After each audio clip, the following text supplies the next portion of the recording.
Earlier this morning, I shared a short story with Phil about how we get together every Sunday with our family. Of course, it seems like the last week we've been getting together every night, but 14, 20 people, whatever. I think I told Leslie, I think we served 45 people in the last 3 days. I'm tired of putting dishes in the dishwasher. But, but they can really eat. Have you noticed young people really eat? But I was talking to my granddaughter years ago. She was, I think, 7 or 8 at the time, and we had just moved into our home in North Farm. And little Lily, who is now a senior in high school, and it's a rule in my house. If you come to dinner, you have to bless the food before you eat. It's a rule, and they know it, so that happens. So anyway, my little Lily, our granddaughter, who we're very, very proud of, she was sitting down, and I was talking about how some people, in my prayer, I mentioned how some people don't have any food. Some people don't have any lunch. Some people don't have any dinner in the world. And so this little 7-year-old said, "Well, Pops, why don't they just go to Publix?" It's like, wow, okay. So she had the solution, in her mind. So it's with great pleasure that I asked Nancy to come up and introduce our speaker this morning. Nancy, come on up. Nancy, your program committee has done an excellent job this year. Congratulations again. We look forward to next year. Well, I'm really happy that our speaker, Phil Dodson, now that name might sound familiar. And I do want to let you all know, some of you new people may not know, that Charlotte and Malone Dodson had 3 children. Phil is the middle child, and he is the one who's here today, Phil Dodson. He's come all the way from Cleveland, Georgia, to be with us and hopefully to take Charlotte for lunch. But he is with Lunches for Learning, and we've had a number of people in our class who have gone to Honduras to help with that project, which has been through our church support and our class support. Who in our class has been? Can you raise your hand or stand? Look, we got 1, 2, 3, 4, 5, 6, 7, 8 that are here. And so they have experience there, and maybe that's why Perry is here to hear Phil today. So we're very glad that you came all that way to be with us. Thanks, Phil.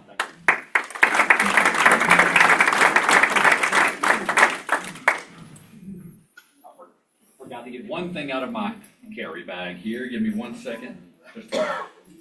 I always appreciate an opportunity to be at my home church, a church I grew up in. Several people have said to me when they saw me today that I was just so much younger before. And I got news for you.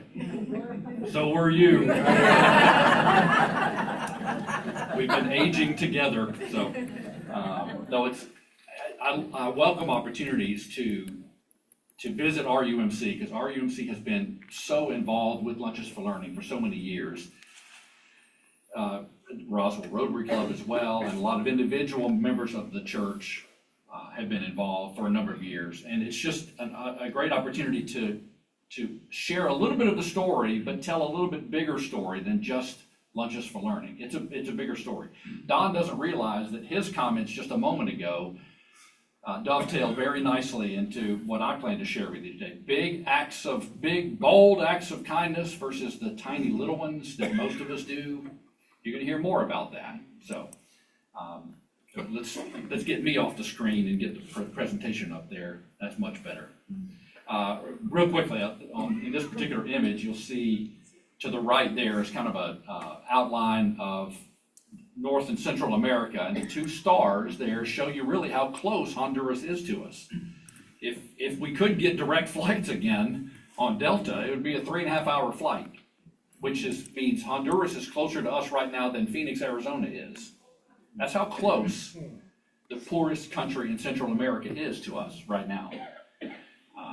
So I do want to share a little bit of the basics of Lunches for Learning, because whenever I speak to a group this large, there are some people in the room who don't know much about us. To go over some of the basics and then move into kind of the bigger picture.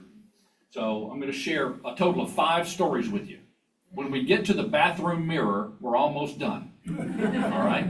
We'll talk about the power of one, Father John Dyer, a name probably not familiar to you, the IHOP incident, that's IHOP Roswell incident, Pedro's story, a story I may have shared here before, but I want to share again because it's powerful. And then we'll end up with the bathroom mirror. And I do want to answer questions when we're finished, if we have time. One update from Lunches for Learning is we shared earlier, a couple of months ago, that we have, for the first time in our 21-year history, we actually sort of graduated a school from the program. One of the very first school in the program doesn't need us anymore.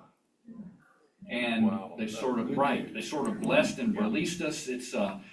We would love at some point to be able to say that about other schools in our program, because that means that the poverty in their community is not as severe as it was, and there are some employment opportunities in that community.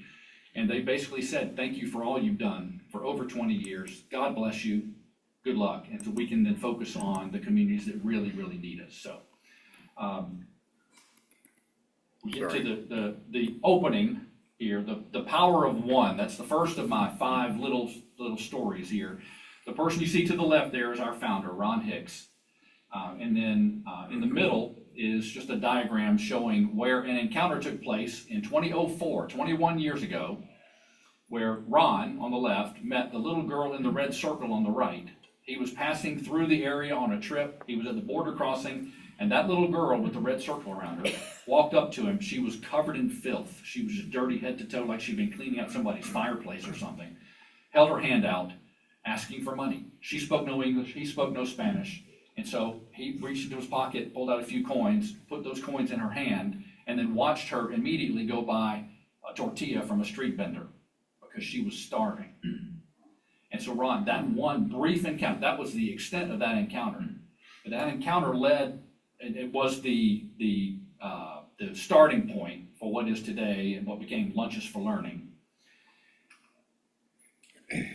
The people in this region, this is what Ron learned after that encounter. He learned that the people in that region, Honduras is the poorest country in Central America. The 2 poorest countries in this hemisphere are Haiti and Honduras. And he learned the people in that part, the rural part of southern Honduras, live in abject poverty, which means parents wake up every day unable to feed their families.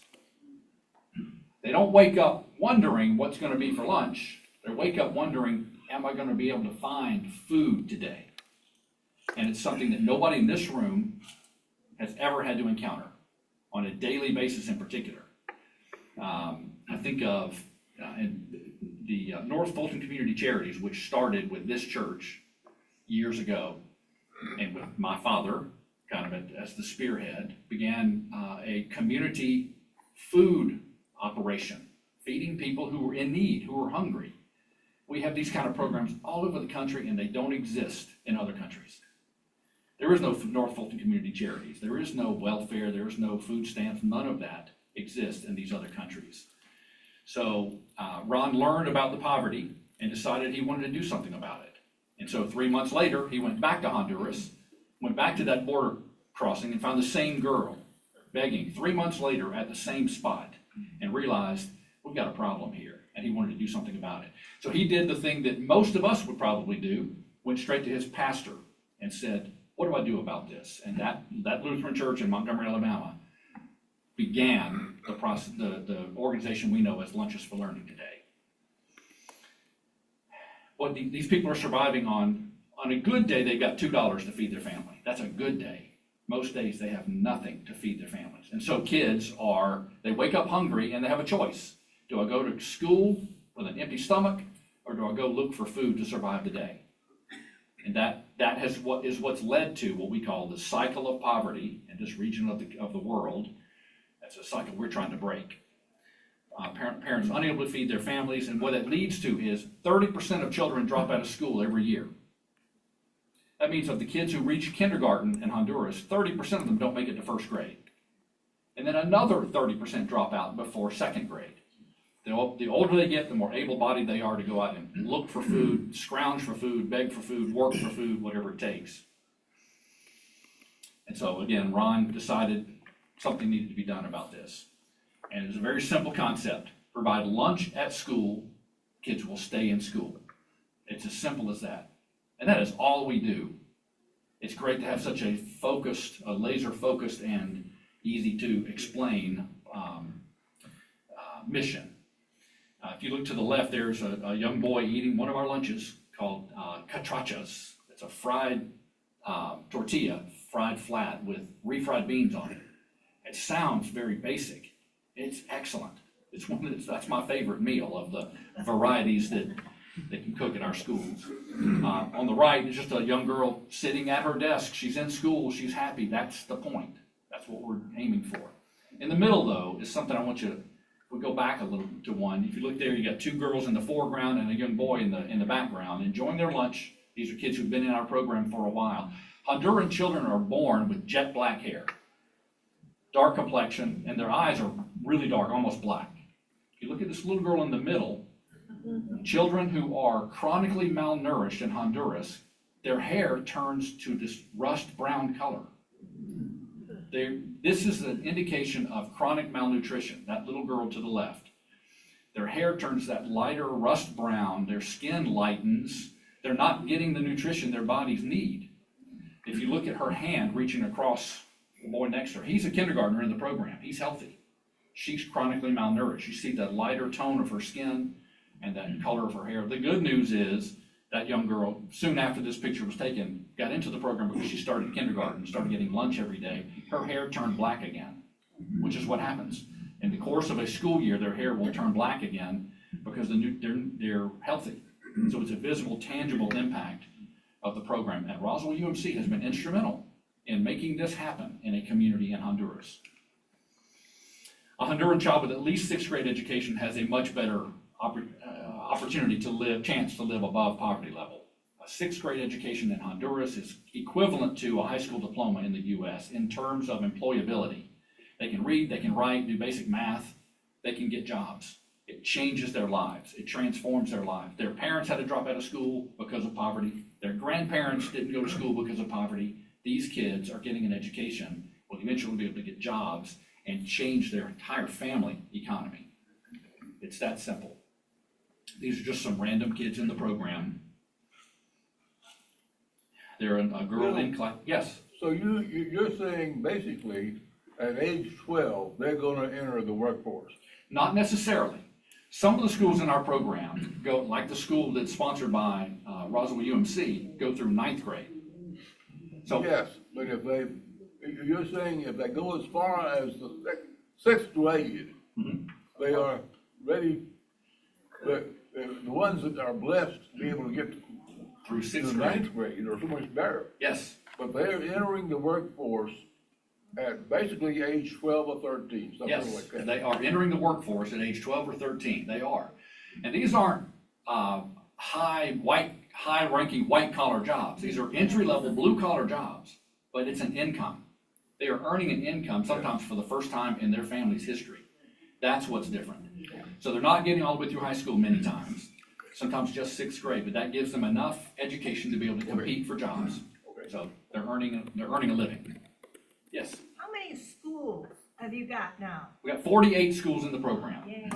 48. We were at 50, and then the school that we graduated from the program was actually the kindergarten was an independent autonomous kindergarten, and then the elementary school, so we count that as 2 schools. 48 schools. We started with 1. Yes. So this is just a picture from our website, but that comment there, $150 feeds a child for a school year. We're proud of that because we keep our costs down. $150 will feed one child for the entire 10-month school year from February to November. Because we buy everything, with the exception of the vitamins, we buy everything else in Honduras: rice, beans, corn, oil, sugar, everything. They're in Honduras, milk, everything. The milk is powdered milk, obviously. These schools don't have electricity, no refrigeration, so everything is reconstituted on site each day for the lunch. Now, it all started with, that's a quick run through of what Lunches for Learning is today. It all started with one man. This is the power of one. One man, one little girl who was starving, one church congregation, and one very straightforward idea with a bold approach. What's bold about it is the fact that we've all passed panhandlers on the street. We've all seen people holding up the signs, asking for help, and just thought, oh, that's a shame. And we went on with our lives. We shouldn't feel guilty about that because so many of those people in the U.S. are not on straight and narrow. There are better ways to help people than to give, and homeless advocates will tell you that. But we have seen things that obviously showed something wasn't right and just went about our day. Ron didn't go about his day. He went back to Honduras, found that same girl begging at the same border crossing, and created a nonprofit organization to start addressing the poverty that led her to be there. It's a bold action from a Christian man who saw the eyes of his own daughters in her eyes when he locked eyes with her. Yes? What made him go initially?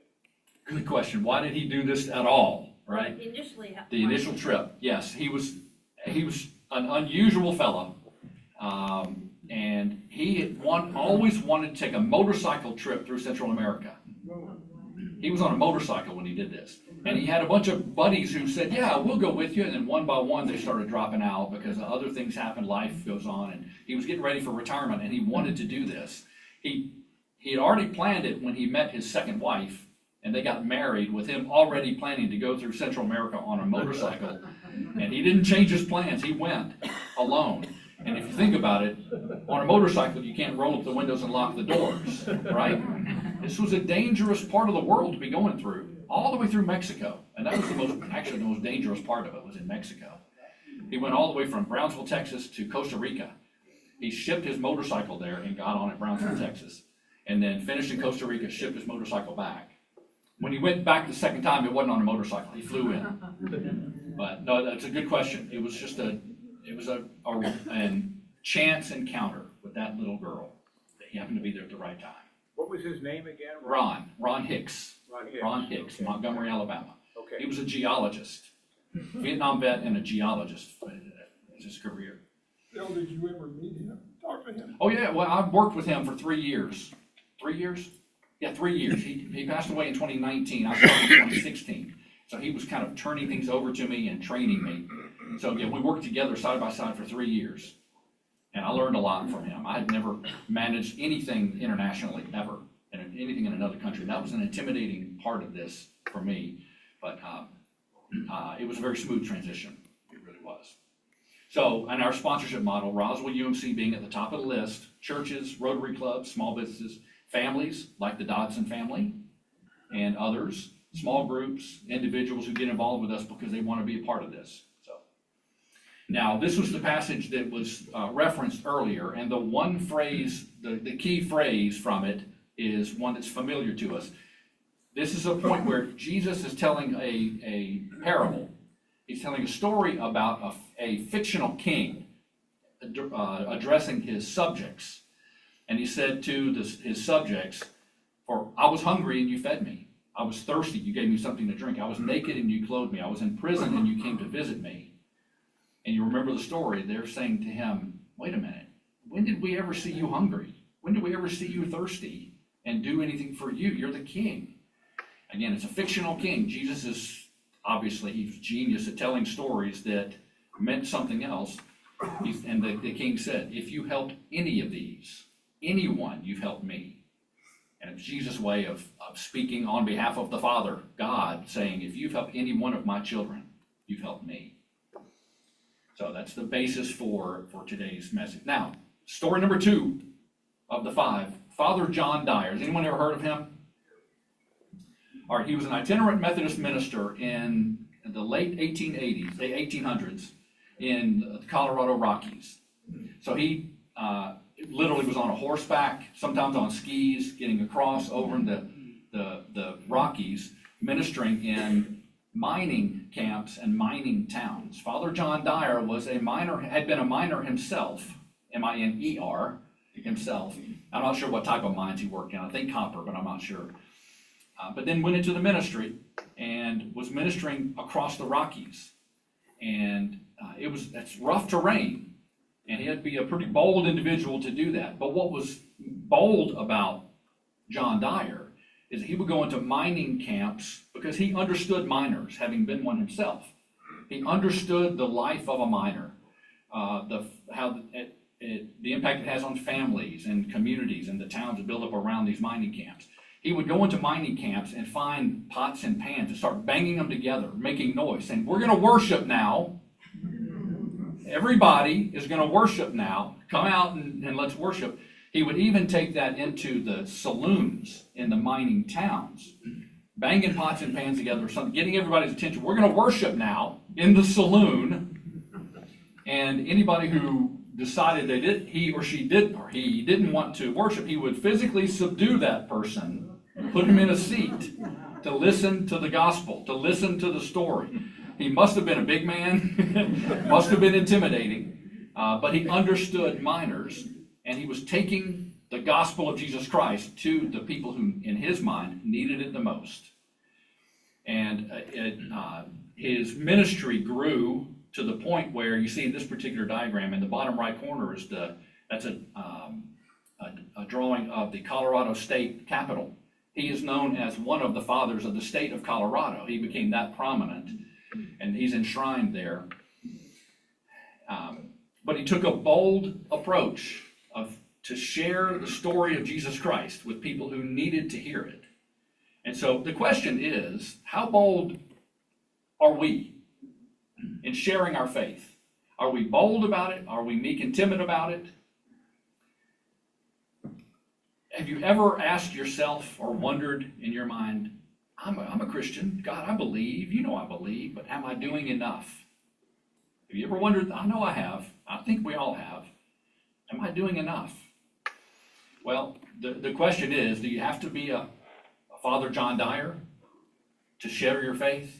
Or a Ron Hicks, create a 501c3 nonprofit in another country, operating in another country, to be bold?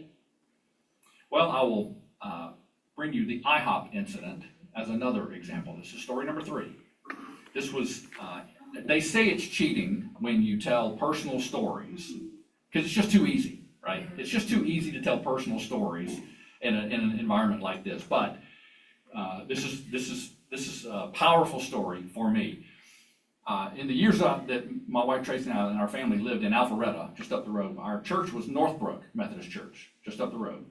And the men's ministry at Northbrook UMC would always, every year, would have a Christmas tree sale, would sell Christmas trees to raise funds for abused and neglected children.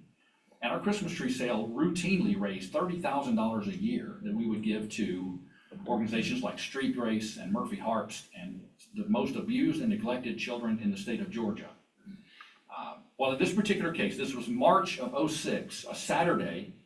The group of guys planning that year's Christmas tree sale met at IHOP for breakfast in March of '06.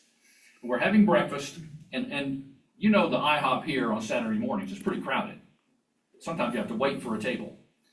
And we did, and we got there, and we sat down, we had our meal together, and then we started planning the Christmas tree set. How many trees are we going to buy? How many of each size? What the price point's going to be? What are we going to, how are we going to market it? How are we going to staff the lot? All the things that have to take place for an event like that to be successful. There was a family sitting right next to us. We had about 9 guys. I think we had 9 guys that morning. We were toward the end of our meal, and we noticed the family next to us finished their meal and were getting up to leave. And one lady who was a member of that family walked over to our table. She happened to come right up next to me. I was using this particular binder to take notes. She asked me if she could borrow my binder. This lady we'd never seen before walked up and asked me if she could borrow it's just my binder, so I wasn't giving her any private information. She opened up, she flipped to an empty page, pulled out a pen and started writing. That awkward silence that we just had, it was even amplified here, because this stranger we've never seen before is writing something on my notepad, and she wrote for a short period of time, and then she clicked her pen, closed it up, said, "Thank you very much," and handed it back to me and walked out. Never saw her again, ever. And so we sat there for a moment wondering, what just happened? And finally somebody said, well, Phil, open it up and see what she wrote. Why didn't I think of that? Now, I have a paper clip on it. Now, this is the actual note that she wrote, right here. I've been holding on to this and carrying it around for, was that 18 years? 19 years? Almost 20 years now. What she wrote is, please pray for the Parkin family. I'm tired of doing things my way. Now I really want to give my situation to God. Help me pray. Kareen Parkin, thank you. That's what she wrote. And we tried to figure what is this, why did this happen? And the only thing we could figure out, I'll leave this up here in case anyone wants to see it. The only thing we could figure out is when our food got to our table, we said a blessing. That's it. We said a blessing, and this lady saw a group of men who were unafraid to pray in public. That's all we could figure out. We tried. One of the guys actually jumped up and ran out to try to catch her before she got in her car. She was gone. By the time the smoke cleared and we figured out what had happened, she saw a group of men pray in public. So we prayed again. We prayed for her because she had asked us to do that. We did that. I prayed for her off and on for almost 20 years now. I've tried everything. Over the years, our electronic digital tools to search for people have gotten better and better. I have never been able to find her. I've found a few email addresses that look like it might be hers, and I'd send an email. If you were the Kareen Parkin who did this in Roswell, Georgia IHOP, and never got any responses, I don't think we did anything that was considered bold. We just prayed. And it had an impact on this lady.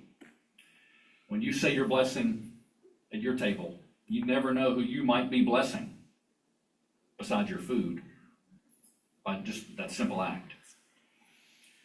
That was the IHOP incident. All right, now we're on to Pedro. I may have shared this story when I was here in 2023. If I did, forgive the duplication, but it's a powerful story. Pedro is a young man in Honduras who, Pedro, of course, is the Spanish version of the name Peter. He had some developmental and physical challenges. And he was in a wheelchair. He couldn't walk, and he actually had trouble even standing. His feet were turned in so much, he could barely, he would almost be standing on his ankle bones, almost. And his developmental challenges, they think were because of a high fever as a baby. They don't know because they don't have access to a pediatrician. It's all just speculation. But the point is, in the fall of 2017, if we can go back to the slide, fall of 2017, Pedro's mother brought him to a school in the Lunches for Learning program and said, can he please come here just to get lunch every day? He's not going to be able to learn. I'm just afraid he's going to die because I can't feed him. She had no food, no income, no way to provide for him. And his physical and mental abilities were very, very, obviously very limited. He was 11 years old and he was starving. So the principal, her name is Jocelyn, as they pronounce it, Jocelyn, said absolutely. She said, bring him in every day, let him have lunch with the kids. And she told us about it and we were fully supportive of it. There was no expectation that he would actually learn. He was just there to survive. This is the best she could hope for him, she thought. Not advancing. There we go. So that's a picture of Pedro on, remember I told you that was in, I think it was October of 2017. This is, September of 2017. She welcomed him into her class. On June 26 of 2018, I was visiting the school. Actually, two of my kids, my oldest Megan and my youngest Jimmy, were on this trip with me. And he was there in the classroom, and he was taking a math quiz. And all this was shared through our interpreter, our translator, Jessica. She introduced him. She used the term special student. He's a special student, special person. And there he was taking a math quiz. This picture's taken as we were standing there learning about his story from the principal in the classroom. And then at the principal's request, the drum roll moment, Pedro stood up, walked around the table, and shook my hand. after we were told 8 months earlier he couldn't even stand. The lunches from Lunches for Learning changed his entire body, his physical stature, everything about him changed. And he's taking a quiz. If you look at the picture, he walked out, this is as we were preparing to leave and we were saying our goodbyes. He walked out, he had a question about his quiz, and he had it in his hand. He accidentally dropped the quiz, and Jocelyn reached down to pick it up, and that's when we snapped this picture. He's got his pencil in his hand, she's got the quiz in her hand. If you look at his face, the look that he's giving her, I hope you can see it. He's looking up at her with adoration. This is the woman who took him under his wing and changed his life, in his eyes, changed his life. The Lunches for Learning program did this, but it's the people, like the people of RUMC, who made that happen. Completely. Later that day, right before we left, we saw him out on the field playing soccer. Wow. It was awkward. It was awkward. He's only been walking for a few months, but he was running around and cackling with laughter. His life is completely different now. All that because of this one man, one little girl, that one encounter at the border crossing. So, here's the question. To be bold in your faith, to boldly live the challenge, go ye and make disciples, do you have to create an international nonprofit organization? Do you have to physically subdue people in a saloon to worship? Are these the things we have to do to be sharing our faith? Or can you say a blessing at IHOP? Can you feed starving children and literally transform their lives, which is what RUMC is doing through Lunches for Learning? Again, that phrase, whatever you did for the least of these, you did for me. So, now here we are. There's the bathroom mirror. I told you when you see the bathroom mirror, we're almost done. 2010, that's another personal story, but another powerful one for me. 2010, my dad and I went to a funeral in Greensboro, North Carolina for Bill Powers. Some of you might remember Bill Powers. He was scoutmaster here. His son Mike and I have been friends forever.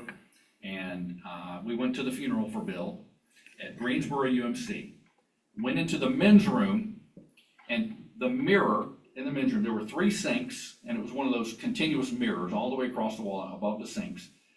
There was a message taped just above the plumbing fixtures at each of those 3 mirrors. I want to go back to the slide. It said, "You are looking at a minister." Now this wasn't the clergy restroom. This is the same restroom everybody used. I made the assumption that the same message was in the women's restroom. I didn't go check it out. I assumed that it was on their mirror as well. It says, to the person looking in the mirror, any mirror, anywhere, you are looking at a minister. And that's the message. Are you doing enough to live out the faith, to be Christ-like? I would venture to say you are, especially if you're asking yourself that question. So, and with that, I'd love to see if there are other questions. Yes? You might mention the families that are having to live around the garbage stuff. My granddaughter just returned. They're pretty stark. Yeah. You're familiar. Yes. Yeah, there's a... Would you repeat the question? Yeah, he was asking me about the people who live around the garbage dump. They do have garbage dumps in Honduras. One thing that our visitors notice when they go to Honduras with us is in these remote areas, there's trash everywhere. And the main reason for that's the American perspective, wondering why aren't they picking up their trash? Well, we are accustomed in our culture that we just gather up our trash, put it in the street, and a guy in a jumpsuit's gonna come take it away for us. The guys in the jumpsuits don't exist in Honduras. There's nobody to take your trash away. So if you gather up your trash in your home, it just gathers in your home and just throw it out. But there are dumps where people who have vehicles can take their garbage and dump it. And there are families that live near it, and you'll go past one of these dumps and you will see people scrounging in the dump for something to eat. So many of the people we work with live so far off the grid, away from the main highways, they don't live anywhere near the dumps, but that's real. It's real. it's horrible to see. Another thing that we talked about earlier this morning was, sometimes when I share the story, I'm sharing it with a group that's over a lunch or a breakfast or dinner meal meeting. And there are people who will sometimes say, I feel guilty we have so much here. I'm eating a buffet, and I often tell them, we don't need to feel guilty about the plenty that we have here, the success we've had economically in our culture. There are reasons for that, and I could explain some of those, but the bottom line is, what are we doing to help those who don't have? We're doing a lot. This church is doing a lot. In this community, in Honduras, and places in between as well.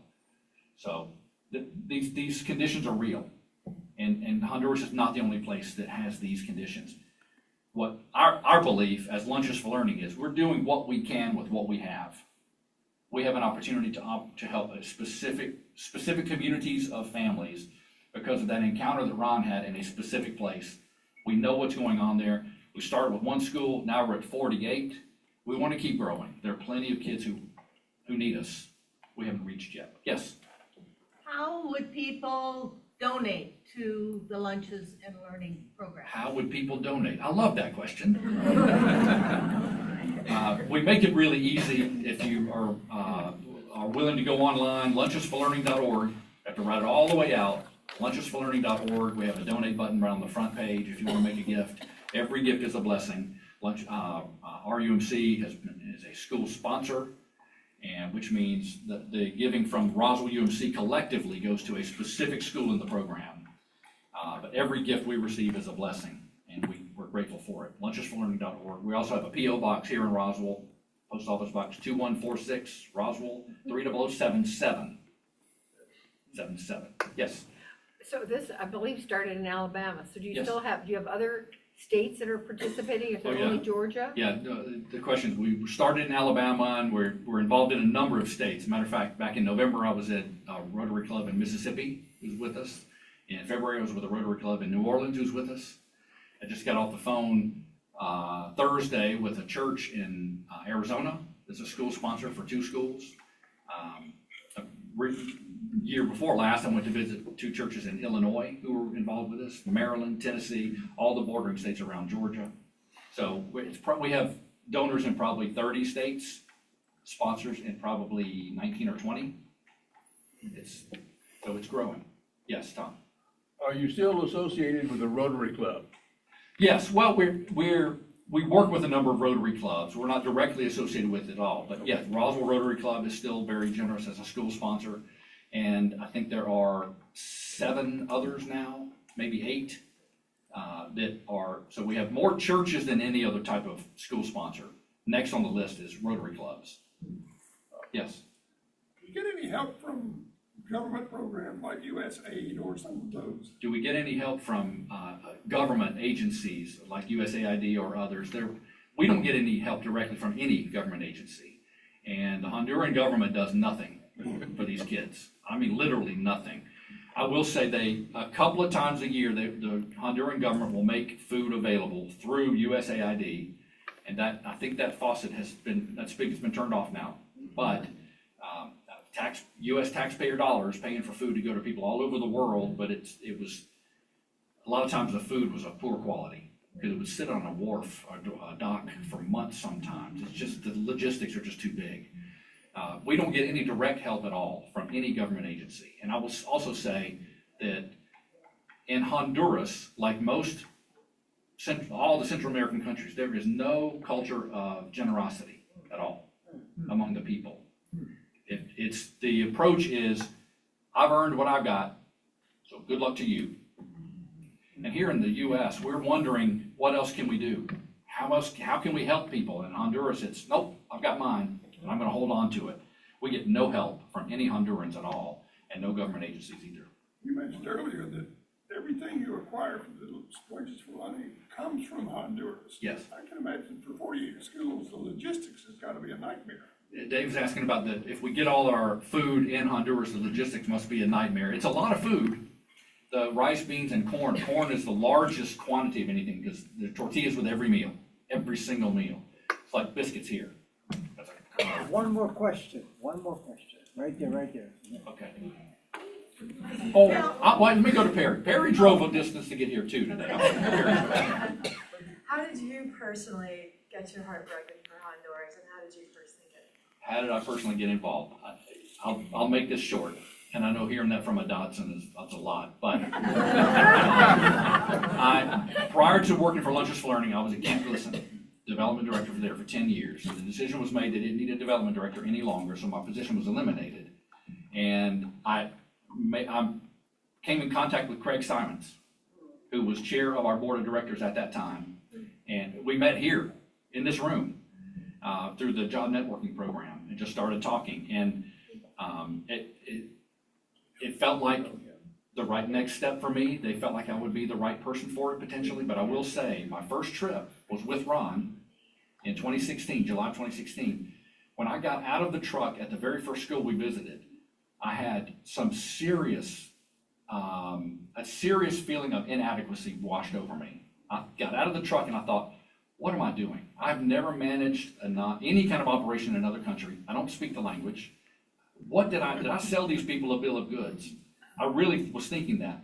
And then I walked around the truck and the kids at that school had lined up to greet us like they so often do, hug you around the knees. And it's around the waist for some. For me, it's the knees. But, and I started going through the line and hugging these kids, and I thought, wait a minute, these kids are just like mine. In God's eyes, these kids are just like all others. There's no difference in His eyes. And so that the feelings of inadequacy went away. I thought, yes, I can do this, and I want to do this. So that was thank you for asking that. I don't often share that. I appreciate it. So, all right, that's the last question. So, thank you. Awesome presentation, Phil. Thank you very much for the great work you are doing. You know, I reminded myself as he was running through the presentation, early on as a member of CUC, I'll never forget this. It was a Sunday morning, and we were doing the whole presentation, and Gail and Roger were up here, and they were showing slides of a school that they were at in Honduras. And I remember that to this very day. I had an impounding, it was amazing to see the work you guys had done. And I think Roger did the whole presentation on how the school was being built. And so. Gary can come back and do that again. All right, fantastic, man. Yeah. I remember it, Roger. I remember it to this day, man. Thank you for your work in Honduras. I'll tell you, the CUC class is just a wealth of talent and knowledge, and thank you for all your efforts. So, interesting, a question that I had in my mind when I was listening to Phil, and I'm going to leave this question with you. Is it okay to be a Christian in public? Sure. Okay, I'm going to leave that question with you, because I see so many people out there. I don't see people praying at IHOP. I don't see people, in fact, I see people yelling at people on the highway here in Georgia like I've never seen before in my life. And the second biggest mystery of Georgia is, why is it in Georgia cars are not required to have turn signals when they're sold? So, but, is it okay? Is it okay to be a Christian in public? You got to ask yourself that question. Have a great Sunday. Aloha. Thanks, Jeff.